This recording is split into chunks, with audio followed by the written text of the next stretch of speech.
Here is 3 crucial tips on how to simplify your trading and investing. Rule number 1, create rules. If you want to be successful in anything, you have to stay disciplined. And how can you be successful if you don't have a set of rules and you don't follow a code? For example, here's some of my rules. I would never risk something I'm not willing to lose. I never try something new unless I practice it first. I am always going to stay in my own lane. I will never follow someone or try to be like someone else because they're successful at what they're doing. Tip number 2, and I learned this from my dog Nipsey. Trading and investing is a marathon. It is not a race, family. Now, as long as you follow tip number 1 and you stay disciplined, you will get to the finish line.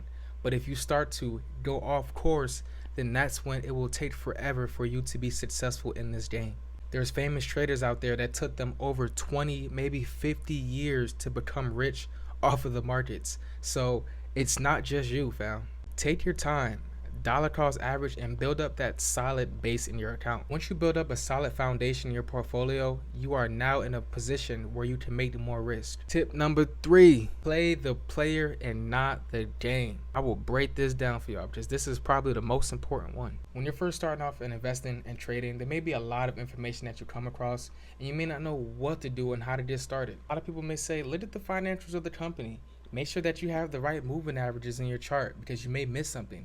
Make sure you're looking at a 30-day chart, a 5-minute chart, the open interest, implied volatility. Like, there's so many different things out there that you do not need in order to be successful in this game. And I'm just gonna break it down to the basics. There's a few things that I'm always looking for when I'm trading or investing. When it comes to investing, I'm looking for this: good value, supply and demand, good bargains, and stuff that's not expensive, fear and greed. All of these can help you make a more informed decision instead of going so deep into detail about the financials of a company and a lot more other things that literally just take up your time and it stresses you out to even make a simple decision. And when it comes to trading, I'm pretty much doing the same exact thing. I'm looking for good bargains, something I can make a quick flip off of. Always looking for the volume of a company to be at a certain level. Look at this as like a popularity contest. How popular is this stock compared to the rest of the world? And when it comes to trading, you're not trying to be in the stock forever, so you need a catalyst. That's a certain type of news that's going to make this thing shoot up. And when it comes to any news, I'm always buying the news, but selling the results. My family, I may have threw a lot at you, but I tried to simplify that as much as possible.